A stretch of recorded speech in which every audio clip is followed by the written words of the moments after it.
ಜಗತ್ತಿನೊಳಗೆ ನಾವು ಇನ್ನೊಬ್ಬರಿಗೆ ಹಿತವನ್ನು ಬಯಸ್ತೀವೋ ಅಹಿತವನ್ನು ಬಯಸ್ತೀವೋ?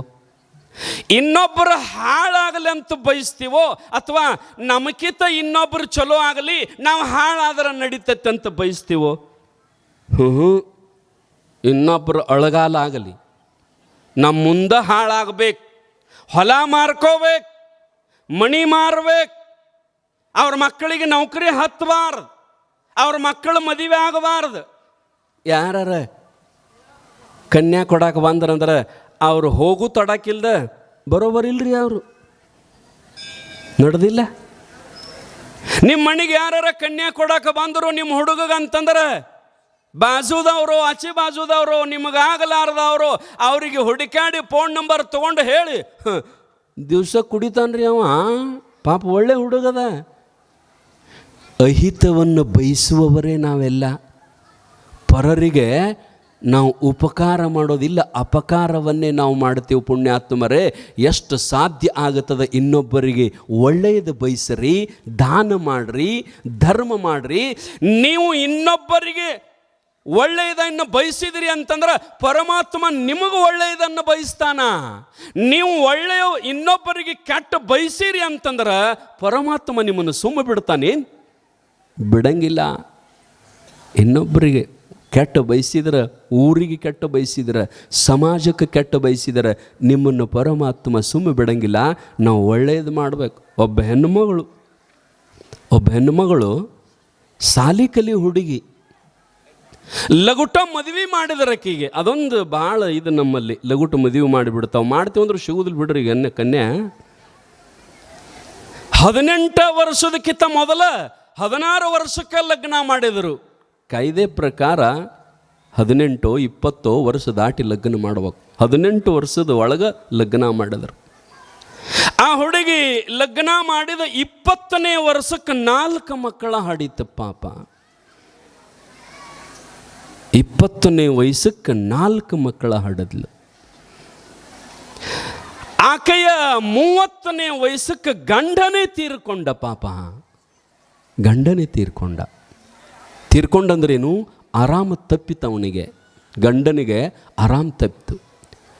ಆರಾಮ್ ತಪ್ಪಿ ಅಲ್ಲಿ ಇಲ್ಲಿ ಆ ಔಷಧ ಈ ಔಷಧ ಎಲ್ಲ ಮಾಡಿದ್ರು, ಎಷ್ಟು ಉಪಚಾರ ಮಾಡಿದ್ರು ಆರಾಮಾಗಂಗೆ ಕಾಣಲಿಲ್ಲ. ಒಂದು ದಿನ ರಾತ್ರಿ ಜೋರಾಯ್ತು ಅವನಿಗೆ. ಆಕೆ ಅಳ್ಳಕತ್ತಿದ್ಲು, ನನ್ನ ಗಂಡ ಸತ್ರ ಹೆಂಗ? ನಾನು ಬದುಕಿದ್ದು ನನ್ನ ಗಂಡನ ಸಲುವಾಗಿ, 4 ಮಕ್ಕಳು ಹೆಂಗೆ ಜೋಕೆ ಮಾಡಲಿ, ಏನು ಮಾಡಲಿ ಅಂತ ತಿಳ್ಕೊಂಡು ಆ ಹೆಣ್ಣು ಮಗಳು ಏನು ಮಾಡಿದ್ಲಂತಂದ್ರೆ ಗಂಡನ ತಗೊಂಡು ದವಾಖಾನಿಗೆ ಹೋಗಿ ಉಳಿಸ್ಕೋಬೇಕು, ನನ್ನ ಗಂಡನ ಹೆಂಗಾರ ಮಾಡಿ ಅಂತ ತಿಳ್ಕೊಂಡು ಲೋಕಲ್ ಊರೊಳಗೆ ಸಮೀಪದೊಳಗೆ ದೊಡ್ಡ ಹಾಸ್ಪಿಟಲ್ ಇಲ್ಲಿಲ್ಲ, ಕೋಲ್ಕತ್ತಾ ದೊಡ್ಡ ಹಾಸ್ಪಿಟಲ್ಗೆ ಹೋಗ್ಬೇಕಂತ ಗಾಡಿ ತಗೊಂಡು ಗಂಡನ ಗಾಡ್ಯಾಗ ಹಾಕ್ಕೊಂಡು ತಾವಪ್ಪರ ದಂಡಿಗೆ ಕೂತು ಗಂಡನ ತಲೆ ತೊಡಿ ಮ್ಯಾಗ ಇಟ್ಕೊಂಡು ತಲೆ ಸೌರ್ಕೊಂತ ಅಳ್ಕೊಂತ, ಹೇ ಪರಮಾತ್ಮ, ಹೇ ಪಾಂಡುರಂಗ, ನನಗೇನೂ ಬೇಡಪ್ಪ ತಂದೆ, ನನಗೇನೂ ಬೇಡ, ನನ್ನ ಗಂಡನ ಒಬ್ಬನ್ನ ನನಗೆ ಕೊಟ್ಟು ಬಿಡು, ನನ್ನ ಗಂಡನ ಉಳಿಸು. ಇನ್ನೂ ಬದುಕು ಬಹಳ ದೂರದ, ನನಗೊಬ್ಬಳಿಗೆ ಪ್ರಯಾಣ ಮಾಡೋದಾಗೋದಿಲ್ಲ. ಹೇ ಪರಮಾತ್ಮ, ಇನ್ನೂ ಒಂದು ವೇಳೆ ನಿನಗೆ ಮರಣ ತಗೊಳ್ಳಬೇಕಾಗಿತ್ತು, ದೇಹವನ್ನು ತಗೊಳ್ಳಬೇಕಾಗಿತ್ತು, ಸಾಯಿಸಬೇಕಾಗಿತ್ತು ಅಂದ್ರೆ ಹೇ ಪರಮಾತ್ಮ, ನನ್ನ ಎಲ್ಲ ಆಯುಷ್ಯವನ್ನು ನನ್ನ ಗಂಡನಿಗೆ ಕೊಡಪ್ಪ, ನನ್ನ ಗಂಡನನ್ನು ಬದುಕಿಸು, ನಾನು ಮಾತ್ರ ಸಾಯ್ತೀನಿ ಅಂತ ಹೇಳ್ಕೊಂತ ಅಳ್ಕೊಂತ ಮನಸ್ಸಿನಾಗ ದೇವರಿಗೆ ಬೇಡ್ಕೊಂತ ಗಾಡ್ಯಾಗ ಹೊಂಟಿದ್ಲು. ಅರ್ಧ ದಾರಿಗೆ ಹೋಗಿ ಗಂಡನ ಪ್ರಾಣ ಪಕ್ಷಿ ಹಾರಿ ಹೋಗಿತ್ತು. ವಾಪಸ್ ಬಂದ್ಲು. ಅರೆ 30 ವರ್ಷದ ಹೆಣ್ಣು ಮಗಳು, 4 ಮಕ್ಕಳು, ಹೊಲ ಇಲ್ಲ, ಮಣಿ ಇಲ್ಲ, ಆರ್ಥಿಕತೆ ಅನುಕೂಲ ಇಲ್ಲ, ಗಂಡ ಇನ್ನೊಬ್ಬರಲ್ಲಿ ದುಡಿದು ತರ್ತಿದ್ದ. ಹೆಂಗೆ ಮಾಡಬೇಕು, ಏನು ಮಾಡಬೇಕು, ದಿಕ್ಕ ತಿಳಿದಂಗ ಆಯ್ತು ಪಾಪ ಹೆಣ್ಣು ಮಗಳಿಗೆ. ಆದರೆ ಹೆಣ್ಣು ಮಕ್ಕಳಲ್ಲಿ ದಿಟ್ಟತನ ಇರ್ತದೆ, ಗಟ್ಟಿತನ ಇರ್ತದೆ. ಆ ಹೆಣ್ಣು ಮಗಳು ನನ್ನ 4 ಮಂದಿ ಮಕ್ಕಳಿಗೆ ಸಾಲಿ ಕಲಿಸ್ಬೇಕಂತ ತಿಳ್ಕೊಂಡು ಉದ್ಯೋಗ ಪ್ರಾರಂಭ ಮಾಡಿದ್ಲು. ಏನು ಉದ್ಯೋಗ ಅಂತಂದ್ರೆ ಮತ್ತೇನಿಲ್ಲ, ಕಾಯಿಪಲ್ಯ ಮಾರೋದು. ಎಷ್ಟೋ ಮಂದಿಗೆ ಕಾಯಿಪಲ್ಯ ಮಾರೋದಿಲ್ಲ, ಕಾಯಿಪಲ್ಯ ಮಾರೋ ಉದ್ಯೋಗ, ಅಲ್ಲಿ ಕಾಯಿಪಲ್ಯ ತರೋದು, ಇಲ್ಲಿ ಮಾರುವುದು, ಅಲ್ಲಿ ತರುವುದು, ಇಲ್ಲಿ ಮಾರುವುದು. ಹಿಂಗ ಎಷ್ಟೋ ವರ್ಷಗಳ ಪರ್ಯಂತರವಾಗಿ ಕಾಯಿಪಲ್ಯ ಮಾರ್ಕೊಂತ ಅಕ್ಕಿ ತಲೆಯಾಗಿ ಏನು ಬಂತು ಅಂತಂದ್ರೆ, ನನ್ನ ಗಂಡ ಯಾಕೆ ಸತ್ತ, ನನ್ನ ಗಂಡ ಯಾಕೆ ಸತ್ತ. ನಮ್ಮೂರೊಳಗೆ ಹಾಸ್ಪಿಟಲ್ ಇದ್ರೆ, ನಮ್ಮೂರೊಳಗೆ ದವಾಖಾನೆ ಇದ್ರೆ, ಲಗೂಟ್ ಹೋಗಿ ದವಾಖಾನಿಗೆ ಹಾಕಿದ್ರೆ ನನ್ನ ಗಂಡ ಬದುಕುತ್ತಿದ್ದೆ ಅಂಬಲ್ಲ. ಕೋಲ್ಕತ್ತಾಕ್ಕೆ ಹೋಗುತ್ತಕ್ಕ ನನ್ನ ಗಂಡ ಹಾದ್ಯಾಗ ಸತ್ತು ಹೋದ. ಇನ್ನು ಮೇಲತ್ತು ಈ ಊರೊಳಗೆ ಇಂಥ ಪರಿಸ್ಥಿತಿ ಯಾವ ಹೆಣ್ಣು ಮಕ್ಕಳಿಗೂ ಬರಬಾರದು. ನೋಡ್ರಿ ಎಂಥದ್ದು ವಿಚಾರ ಮಾಡ್ತಾಳೆ, ಒಳ್ಳೆಯ ವಿಚಾರ ಅಲ್ಲಿದು. ಈ ಊರೊಳಗೆ ಇನ್ನೊಬ್ಬ ಹೆಣ್ಣು ಮಕ್ಕಳ ಗಂಡ ಸಾಯಬಾರ್ದು, ನಡು ಹಾದ್ಯಾಗ ಸಾಯಬಾರ್ದು. ಇಲ್ಲೇ ಹಾಸ್ಪಿಟಲ್ ಇದ್ರೆ ನನ್ನ ಗಂಡ ಉಳಿತಾನಲ್ಲ, ಹಂಗಾಗ್ಬೇಕಂತ ಆ ಬಡವಿ ಹೆಣ್ಣು ಮಗಳು, ಕೈಪಲ್ಯ ಮಾರು ಹೆಣ್ಣು ಮಗಳು ವಿಚಾರ ಮಾಡ್ತಾಳೆ. ಏನಂದ್ರೆ, ಈ ಊರೊಳಗೊಂದು ದೊಡ್ಡ ಹಾಸ್ಪಿಟಲ್ ಕಟ್ಟಬೇಕಲ್ಲ, ದೊಡ್ಡ ದವಾಖಾನೆ ಕಟ್ಟಬೇಕಲ್ಲ. ತನಗಾಗಿ ಅಲ್ಲ, ನನಗಾದ ಕಷ್ಟ ಇನ್ನೊಬ್ಬ ಹೆಣ್ಣು ಮಗಳಿಗೆ ಬರಬಾರದು. ಇನ್ನೊಬ್ಬ ನಾನು ಗುಳದಾಳಿ ಹರ್ಕೊಂಡಿನಲ್ಲ, ನನ್ನ ಗುಳದಾಳಿ ತೆಗದಾರಲ್ಲ, ಹಂಗೆ ಈ ಊರೊಳಗೆ ಇನ್ನೊಬ್ಬ ಹೆಣ್ಣು ಮಗಳ ಕುಂಕುಮ ಅಳಿಸಬಾರದು, ಇನ್ನೊಬ್ಬ ಹೆಣ್ಣು ಮಗಳ ಗುಳದಾಳಿ ತೆಗಿಬಾರದು. ಆ ಹೆಣ್ಣು ಮಕ್ಕಳು ಯಾವತ್ತೂ ಕುಂಕುಮ ಅವ್ರ ಹಣಿ ಮ್ಯಾಗ ಚಂದ ಕಾಣಬೇಕಂತ ಹೇಳಿ ಕಾಯಿಪಲ್ಯ ಮಾರಿ ಮಕ್ಕಳನ್ನು ಬದುಕಿಸಿ ಸಾಲಿ ಕಲಿಸಿ ಎಷ್ಟೋ ರೊಕ್ಕ ಇಟ್ಟಿದ್ಲು. ಆ ರೊಕ್ಕದಿಂದ ಊರು ಹೊರಗಡೆ 1 ಎಕರೆ ಹೊಲ ತಗೋತಾಳೆ, 1 ಎಕರೆ ಹೊಲ ತಗೋತಾಳೆ. ಬಹುತೇಕ ನಡೆದ ಘಟನೆ ಮಧ್ಯಪ್ರದೇಶದೊಳಗೂ ಎಲ್ಲೋ ಆದದ್ದು ಘಟನೆ ಇದು.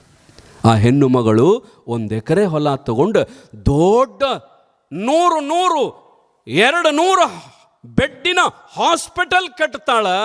ಕಟ್ಟಿ ತನ್ನ 4 ಮಂದಿ ಮಕ್ಕಳೊಳಗೆ ಒಬ್ಬ ಮಗನನ್ನು MBBS ಕಲಿಯಕ್ಕೆ ಹಚ್ಚಿ ಡಾಕ್ಟರ್ ಕಲಿತಾನೆ. ಆ ಮಗನಿಗೆ ಹೇಳ್ತಾಳೆ, ಯಪ್ಪ ಮಗನೇ, ನನ್ನ ಗಂಡ ಹೆಂಗೆ ಸತ್ತಾನಲ್ಲ ಹಂಗೆ ಇನ್ನೊಬ್ಬ ಹೆಣ್ಣು ಮಗಳ ಗಂಡ ಸಾಯಬಾರ್ದು, ನೀನು ಇಲ್ಲೇ ಸರ್ವಿಸ್ ಮಾಡಬೇಕು, ಇದ ಊರಾಗ ನೀನು ಡಾಕ್ಟರ್ ಆಗಬೇಕು. ಈ ಊರಿನಲ್ಲಿರ್ತಕ್ಕಂಥ ಹೆಣ್ಣು ಮಕ್ಕಳ ಗಂಡ ಯಾರಿಗಾದರೂ ಆರಾಮಿದ್ದಿದ್ದಿಲ್ಲ ಅಂತಂದ್ರೆ ಅವ್ರಿಗೆ ಇಲ್ಲೇ ಆರಾಮ ಮಾಡಲಿ ಅಂತ ತಿಳ್ಕೊಂಡು ಆ ಊರೊಳಗೆ ದೊಡ್ಡ ಹಾಸ್ಪಿಟಲ್ ಕಟ್ಟ್ಯಾಳ, ಮಗನ ಡಾಕ್ಟರ್ನ ಮಾಡಿಟ್ಟಾಳ. ಕಾಯಿಪಲ್ಯ ಮಾರು ಹೆಣ್ಣು ಮಗಳ್ರಿ. ಈ ಊರಾಗ 8 ಮಂದಿ ಸಾಹುಕಾರಗಳದಿರಿ, ಈ ತಾಲೂಕಾದಾಗ 8 ಮಂದಿ ಸಾಹುಕಾರಗಳದಿರಿ, ಈ ಜಿಲ್ಲಾದಾಗ 8 ಮಂದಿ ಸಾಹುಕಾರಗಳದಿರಿ. ಕಾಯಿಪಲ್ಯ ಮಾರು ಹೆಣ್ಣು ಮಗಳು ಮಗನಿಗೆ ಕೈ ಮುಗಿದು ಹೇಳ್ತಾಳೆ, ಯಪ್ಪ ಯಾರ್ದು ದುಡ್ಡು ತಗೋಬೇಡ, ನೋಡ್ರಿ ಫ್ರೀ ಮಾಡೋ ಯಪ್ಪ, ಯಾರ್ದು ದುಡ್ಡು ತಗೋಬೇಡ ಯಪ್ಪ, ಫ್ರೀ ಮಾಡು. ಪುಣ್ಯಾತ್ಮರೇ, ಸಂಪತ್ತನ್ನು ಎಷ್ಟು ಗಳಿಸ್ತೀರಿ ಅನ್ನೋದು ಮುಖ್ಯ ಅಲ್ಲ, ಗಳಿಸಿದ ಯಾವ ಸಂಪತ್ತು ನಿಮ್ಮ ಜೊತೆಗೆ ಬರೋದಿಲ್ಲ. ಇದು ಪಕ್ಕಾ ತಿಳ್ಕೋರಿ, ಪಕ್ಕಾ ತಿಳ್ಕೋರಿ. ಸಂಪತ್ತು ನಿಮ್ಮ ಜೊತೆಗೆ ಎಂದೂ ಬರೋದಿಲ್ಲ. ನಾವು ಇನ್ನೂ ಆ ಸಂಪತ್ತನ್ನು, ಆಸ್ತಿಯನ್ನು ಎಷ್ಟು ಗಳಿಸ್ಬೇಕಂತೀವಂದ್ರೆ, ಅರೆ ಟ್ರೆಜರಿ ತುಂಬ್ಯದ, ಬ್ಯಾಂಕಿನೊಳಗೆ ಲಾಕರ್ದೊಳಗೆ ತುಂಬ್ಯದ ಬಂಗಾರ, ಇನ್ಕಮ್ ಟ್ಯಾಕ್ಸ್ ಕಟ್ಟೋದಕ್ಕತ್ತೆ ಅಂತೇಳಿ ತುಡುಗಿಲೇ ಹಣ ಮಾಡಿಡ್ತೀವಿ. ಇಟ್ಟಾದರೂ ಇನ್ನೂ ಬಿಟ್ಟಿಲ್ಲಲ್ಲೋ ಯಪ್ಪ ಮೋಸ ಮಾಡೋದು, ವಂಚನೆ ಮಾಡೋದು, ಅನ್ಯಾಯ ಮಾಡೋದು, ಅಧರ್ಮ ಮಾರ್ಗದಿಂದ ದುಡ್ಡು ಗಳಿಸೋದು ಇನ್ನೂ ಬಿಟ್ಟಿಲ್ಲ. ಸೂತ್ರ ಬಂದವ ಗಣಿತ ಬಿಡಿಸ್ತಾನ, ಸೂತ್ರ ಬರ್ಲಾರ್ದ ಅವಾಗ ಗಣಿತ ಬಿಡಿಸಕ್ಕೆ ಬರಂಗಿಲ್ಲ. ಹಂಗೆ ಬದುಕಿನೊಳಗೆ ಮಹಾತ್ಮರ ಮಾತುಗಳೆಂಬ ಸೂತ್ರಗಳು ಯಾರಿಗೆ ಗೊತ್ತದವ ಅವರಿಗೆ ಬದುಕಾಕ ಬರ್ತದ. ಈ ಮಹಾತ್ಮರ ಮಾತುಗಳೆಂಬ ಸೂತ್ರ ಯಾರಿಗೆ ಗೊತ್ತಿಲ್ಲ ಅವರಿಗೆ ಬದುಕಲಿಕ್ಕೆ ಬರಂಗಿಲ್ಲ, ಅವರಿಗೆ ಬದುಕಲಿಕ್ಕೆ ಬರಂಗಿಲ್ಲ. ಅದಕ್ಕೆ ಮೇಲೆ ಮೆಲುಕು ಹಾಕಬೇಕು. ಶೇಂಗಾದ ಕಾಳು ಅಲ್ಲ, ಮತ್ತು ಕಡ್ಲಿ ಕಾಳು ಅಲ್ಲ, ಮೇಲೆ ಮೆಲುಕು ಹಾಕಬೇಕು. ಏನು ಮೆಲುಕು ಹಾಕಬೇಕಂತಂದ್ರೆ, ಈಗೇನು ಹೇಳ್ತಾರಲ್ಲ ಮಹಾತ್ಮರು ಹೇಳುವ ಮಾತುಗಳನ್ನು ಮೆಲುಕು ಹಾಕಬೇಕು. ಮನೆಗೆ ಹೋಗಿ ಚಿಂತನೆ ಮಾಡಬೇಕು, ಮನೆಗೆ ಹೋಗಿ ನೆನಪು ಮಾಡ್ಕೋಬೇಕು, ಮನೆಗೆ ಹೋಗಿ ನಿಧಿಧ್ಯಾಸನ ಮಾಡಬೇಕು, ಮನೆಗೆ ಹೋಗಿ ಮನನ ಮಾಡಬೇಕು. ನಿಜಗೊಂಡ್ರ ಮಾತು ಕೆಡುವ ಶರೀರದ ಸಫಲತೆ ಯಾವುದು ಪ್ರಶ್ನೆ ಕೇಳಿದರು. ಶಾಲ್ಯಾಗ ಸರ್ಗಳು ಪ್ರಶ್ನೆ ಕೇಳಂಗಿಲ್ಲ, ಹುಡುಗರ ಕೇಳ್ತಾರಿಲ್ಲ. ಒಬ್ಬರು ಮ್ಯಾಗಿನ ಆಫೀಸರ್ ಬಂದ್ರಂತ ಶಾಲ್ಯಾಗ ಪ್ರಶ್ನೆ ಕೇಳಕ್ಕೆ, ಸಾಲಿ ನೋಡಕ್ಕೆ ಚೆಕ್ ಮಾಡಕ್ಕೆ BO ಮ್ಯಾಲಿನ ಸಾಹೇಬ್ರು ಬಂದರು. ಸ್ಕೂಲ್ನ್ಯಾಗ ಒಂದು ವರ್ಗದೊಳಗೆ ಮಾಸ್ತರ್ ಇದ್ದಿದ್ದಿಲ್ಲ. ಬಾಗ್ಲ ತೆರೆದು ದಡಗ್ಗನ ಸಾಹೇಬ್ರ ಒಳಗೆ ಬಂದರು. ಹುಡುಗರೆಲ್ಲ ಏನು ಅನ್ಬೇಕಾರೆ ಹಿಂಗೆ ಕೈ ಹಿಡ್ದ ಏನೋ ಅಂತಾವ ನೋಡ್ರಿ ಹುಡುಗರು. ಹಾಂ, ಬಂದರು ಒಳಗೆ ಸರ್ ಅಂದ್ರೆ BO ಬಂದು ನಿಂತ ದಡಗ್ಗನ ಹುಡುಗರನ್ನ ಚೆಕ್ ಮಾಡ್ಬೇಕಂತ ಬೋರ್ಡ್ ಕಡೆ ನೋಡಿದ್ರು. ಅಲ್ಲಿ ಬೋರ್ಡ್ ಬರೆದಿದ್ರು. ಏನು ಬರೆದಿದ್ರಂತಂದ್ರೆ ಮಹಾಭಾರತದ ಸೀತೆಯ ಸ್ವಯಂವರ ಅಂತ ಬೋರ್ಡ್ ಬರೆದಿದ್ರು. BO ಸಾಹೇಬ್ರಂದ್ರು, ಇದು ಮಾತು ಹೇಳ್ಯಾರ, ಪಾಠ ಹೇಳ್ಯಾರ, ಇದ್ರದ ಪ್ರಶ್ನೆ ಕೇಳ್ಬೇಕಂತೇಳಿ ಒಬ್ಬ ಹುಡುಗನ ಎದ್ದು ನಿಂದ್ರು ಅಂದರು. ಅವ ಎದ್ದು ನಿಂತ. ಕೇಳಿದ್ರು, ಶಿವಧನುಷನ್ನು ಯಾರು ಮುರಿದ್ರು? ಶಿವಧನುಷನ್ನು ಯಾರು ಮುರಿದ್ರು?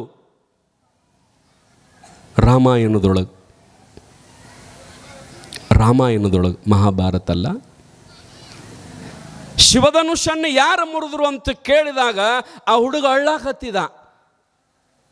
ಯಾಕೆ ಅಳ್ತೀಯೋ ಅಂತಂದಾಗ, ಏನಾಗ್ಯದ, ಯಾರು ಮುರಿದ್ರು ಅಂತಂದಾಗ ಅವ ಅಳ್ಕೊಂತ ನಾ ಮುರಿದಿಲ್ರಿ ಅಂದವ. ಸೀತೆಯ ಸ್ವಯಂವರದೊಳಗೆ ಪ್ರಭು ಶ್ರೀರಾಮಚಂದ್ರ ಬಿಲ್ಲನ್ನು ಮುರಿದಿದ್ದಲ್ಲ, ಅದರ ಪ್ರಶ್ನೆ ಕೇಳ್ಬೇಕಂತ ಕೇಳಿದರು. ಯಾರು ಮುರಿದ್ರು? ನಾ ಮುರಿದಿಲ್ರಿ, ನಾ ಅಂತೂ ಮುರಿದಿಲ್ರಿ, ಆದರೆ ಯಾರು ಮುರಿದಾರ ನಮಗದು ಗೊತ್ತಿಲ್ರಿ. ಅವ BO ಸರ್ ಅಂದ, ನಿಮ್ಮ ಕ್ಲಾಸ್ ಟೀಚರ್ ಯಾರೋ ಇಂಥವ್ರಿ, ಕರ್ಕೊಂಬಂದರು. ಏನು ರೀ ಸರ್, ಇವ್ರಿಗೆ ಏನು ಕಲಿಸ್ಯಾರಿ? ಪಾಠ ಇದನ್ನು ಹೇಳಿರೇ ಇಲ್ಲ. ಅವನಿಗೂ ಗೊತ್ತೋ ಇಲ್ಲ ಅದು.